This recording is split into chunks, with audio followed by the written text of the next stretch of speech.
Salut à toutes et à tous et bienvenue sur Psyturie, le podcast qui parle mouvements sociaux, idées politiques et justice écosociale sur un ton pédagogique et bienveillant. Votre dose de sciences sociales et de philosophie pour penser le monde et peut-être le changer. Et aujourd'hui, on se retrouve pour parler de Vivre sans, un livre particulièrement intéressant publié par La Fabrique et écrit par Frédéric Lordon, philosophe et économiste français, chercheur au Centre de sociologie européenne et directeur de recherche au CNRS. La formule est toute simple, je vais vous résumer le livre de la manière la plus fidèle qui soit, puis je vous donnerai mon avis personnel à la toute fin. C'est parti!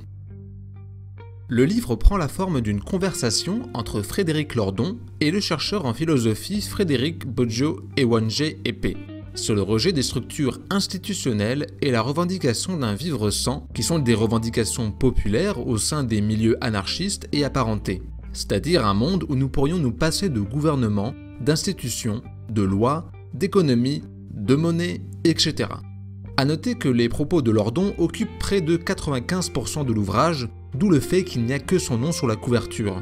Enfin, je tiens à souligner que ceci est un résumé du livre et non de la pensée complète et des engagements politiques de Frédéric Lordon, et encore moins de Bodjo-Ewanje-Epeh, vu qu'il n'est qu'en position d'intervieweur dans cet ouvrage. Bref, un petit mot sur la maison d'édition avant de commencer. La Fabrique est une maison d'édition française qui met en avant des auteurs et des autrices issus de l'ensemble de la gauche, aussi bien socialistes, communistes ou anarchistes, sur des sujets aussi variés que l'antiracisme, le conflit israélo-palestinien, l'histoire populaire, la philosophie, l'écologie ou le féminisme. Vivre sans est un ouvrage qui se structure en 3 parties. La définition de l'idéal politique et philosophique du vivre sans, la critique de cet idéal, que ce soit d'un point de vue idéologique ou pratique, et enfin une ébauche des alternatives pour pouvoir s'opposer aux institutions capitalistes contemporaines. Pour ce faire, Lordon mobilise plusieurs exemples d'expériences politiques du vivre sans, notamment le cas emblématique de la ZAD de Notre-Dame-des-Landes. Ces expériences politiques ont en commun de vouloir se mettre en marge des structures oppressives de l'État capitaliste et de les laisser fonctionner dans le vide pour construire des communautés autonomes qui fonctionneraient sans institutions.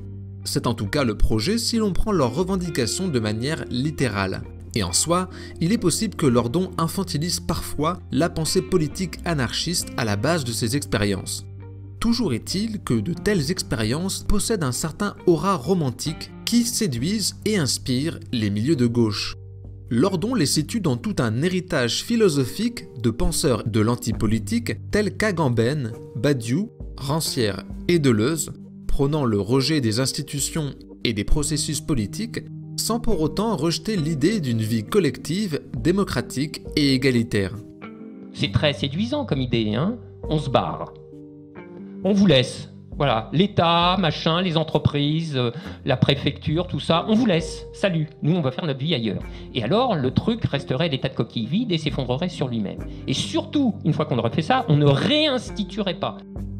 Un héritage philosophique que Lordon critique pendant la première partie de l'ouvrage.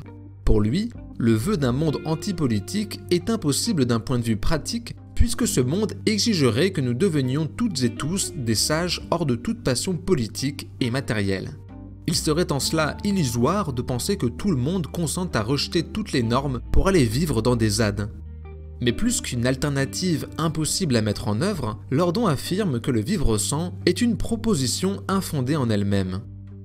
C'est une absurdité ontologique puisque le collectif exercera nécessairement sa puissance et que cette puissance, ça sera de l'institution sous une forme ou sous une autre. Il n'est pas possible de se passer d'institutions puisque celles-ci sont l'essence même de l'existence humaine en communauté. Les institutions sont définies par Lordon comme la manifestation de la puissance de la multitude. Ce qui en fait l'expression du contrôle social, mais aussi l'expression du lien social. En effet, le fait institutionnel, ça va du Conseil d'État ou de la préfecture de police jusqu'au fait que quand on se salue, on se tend la main droite et pas la gauche. Alors, non, vous me direz, mais alors si c'est ça, c'est tout et n'importe quoi, c'est ce que je m'entends dire régulièrement. Non, c'est pas tout et n'importe quoi. C'est pas tout et n'importe quoi parce que ça veut dire que le collectif, en tant que collectif, est une puissance et qu'il est une puissance normalisatrice. Et ça, c'est la deuxième chose qu'on peut dire avec la théorie spinozienne des institutions. Ce qu'on peut dire, c'est que du fait institutionnel, il y en aura toujours nécessairement puisqu'il est inhérent au collectif même. Ainsi, si leur forme doit être questionnée, leur existence ne peut pas être remise en cause. Lordon en veut pour preuve que malgré les idéaux anti-institutions à la base de la ZAD, celle-ci était parcourue de très nombreux mécanismes de régulation sociale, formels et informels, comme le regard des pairs ou la présence de médiateurs. La ZAD n'était pas un lieu sans institutions, mais un lieu où les institutions ont été déclinées sous des formes différentes, précisément car toute forme de vie en communauté se manifeste par l'instauration formelle ou non de normes, d'identités et de règles. C'est là, alors je veux dire, obéir, c'est le terme qui vous agresse au dernier degré, ça agresse tout le monde, n'est-ce pas? Oui, mais je veux dire, à la ZAD, on obéit. On obéit aux normes de la ZAD. Et c'est normal. Dans un collectif, on obéit. Donc, il ne faut pas confondre deux choses. Il ne faut pas confondre obéir versus obéir et être serf versus désobéir et être libre.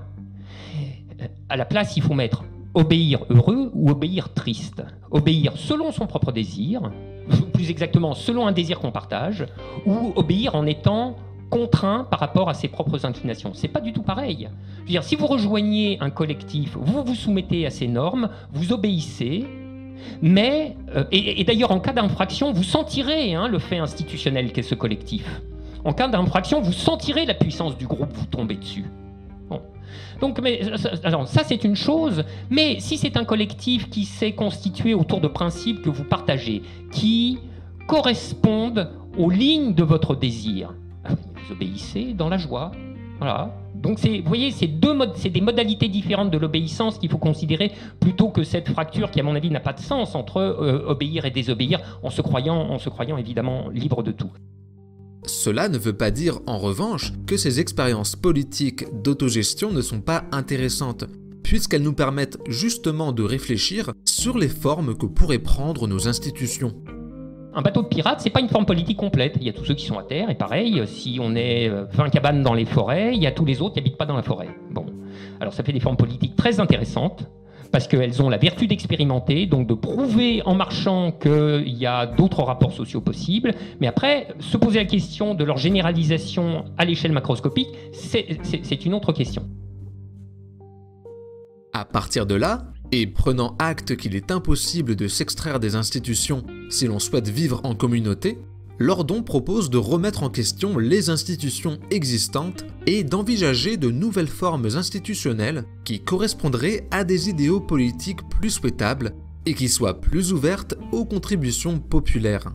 Il s'agit ici de réfléchir aux institutions que nous souhaitons collectivement et aux moyens de mieux les contrôler pour réduire les risques de dérive et d'abus. Ainsi, dans la deuxième partie de l'ouvrage, Lordon interroge deux institutions structurantes, l'État et l'économie. Pour Lordon, il est insensé de vouloir vivre sans État si l'on comprend l'État comme le nombre assemblé sous une certaine forme, en soi la communauté. Mais il est en revanche souhaitable d'abolir l'État contemporain, policier et capitaliste au profit d'une nouvelle forme d'État de gauche plus démocratique. C'est un projet politique dont la mise en place sera difficile et nécessitera un travail de fond. En effet, pour Lordon, il ne suffit pas d'élire un parti favorable à un tel projet politique pour le voir devenir une réalité, notamment en raison de la dépendance des États au marché financier qui saboterait toute déviation de sa ligne politique en mettant tout simplement en faillite l'État en question. Une situation qui s'est notamment vue en Grèce. Or, pour combattre les forces du capitalisme, nous avons besoin de la puissance d'un acteur macroéconomique comme l'État. Pour Lordon, il serait insensé de laisser des petits groupes de citoyens se battre seuls contre des multinationales et tout le système capitaliste. Il faudrait donc que l'État assume d'entrer dans une position d'affrontement ouvert contre les forces capitalistes en étant soutenu par une mobilisation durable des masses. Seul l'engagement collectif massif, actant une coopération réelle entre le peuple et l'État, qui redeviendrait ipso facto l'émanation du peuple, permettrait la transformation profonde des logiques structurant l'institution étatique. Lordon décrit longuement la stratégie à suivre tout en prenant en compte les obstacles institutionnels et légaux et envisageant même la désobéissance face à ces derniers. Tout comme l'État, il est impossible de souhaiter l'abolition de tout système économique, que Lordon définit comme l'ensemble des rapports sociaux sous lesquels s'organise la reproduction matérielle collective. Cependant, tout comme l'État, il est souhaitable d'abolir sa forme capitaliste. De nombreuses solutions complémentaires s'offrent à nous, parmi lesquelles la remise en cause du régime du salariat, la remise en cause de la propriété privée, ou encore la remise en cause des traités de libre-échange.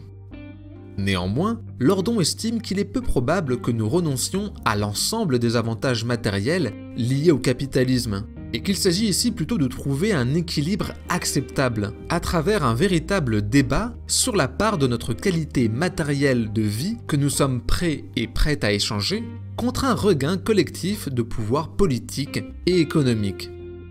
Si les solutions que Lordon propose ne sont pas aussi totales que les revendications les plus radicales des partisans du vivre sans, il semble bien plus possible de les mettre en pratique au bénéfice du plus grand nombre, celles et ceux qui ne partiront pas vivre dans des ZAD, c'est-à-dire la majorité des personnes qui subissent des oppressions et des discriminations aujourd'hui. L'auteur assume ainsi que la vie humaine et politique est faite d'arbitrage, et que la fascination pour un état de perfection, somme toute très théorique, est dommageable aux forces qui souhaitent produire des changements structurels. Or, que vaut une théorie du changement, une théorie de l'émancipation, si elle est inapplicable ou inaccessible pour le plus grand nombre sur une échelle de temps raisonnable? Alors, qu'ai-je pensé personnellement de ce livre ? Si le texte souffre d'un style très hermétique et complexe, ce qui est dommage concernant son accessibilité, il n'en demeure pas moins intéressant pour nourrir nos réflexions concernant les stratégies à adopter pour lutter contre le système capitaliste. Lordon nous invite à ne pas jeter à la poubelle l'idée d'institution sous prétexte que celles que nous avons aujourd'hui fonctionnent contre nous ou ne fonctionnent pas. Il nous encourage au contraire à reprendre le contrôle sur ces dernières et à les changer en profondeur. En cela, il ne se positionne ni dans un réformisme candide socio-libéral, ni dans un rejet absolu et sans nuance, ce qui me semble être une position bienvenue dans le contexte politique actuel où nombre de personnes qui bénéficieraient d'une refonte en profondeur des institutions refusent de se confronter à la question du pouvoir et de la politique, soit par posture idéologique, soit par dépit. Or, comme le dit très bien Lordon, les destructions accrues de ZAD dans les dernières années, signe de la montée en brutalité du capitalisme, devraient nous faire comprendre qu'il n'y a plus d'endroit où fuir, que nous sommes au pied du mur et qu'il nous faut nous rassembler pour lutter ensemble et reconquérir un État et des institutions qui sont censés nous appartenir de droit. C'est ce que veut dire la République, res publica, la chose publique, l'instrument du peuple. Merci d'avoir écouté ce podcast. Si cela vous a plu ou interpellé d'une manière ou d'une autre, n'hésitez pas à le partager ou à laisser un commentaire. Vous pouvez également faire un tour sur ma chaîne YouTube, Psyturie, pour ajouter l'image au son. On se retrouve très vite pour de nouvelles lectures afin de partager les idées et les savoirs du changement.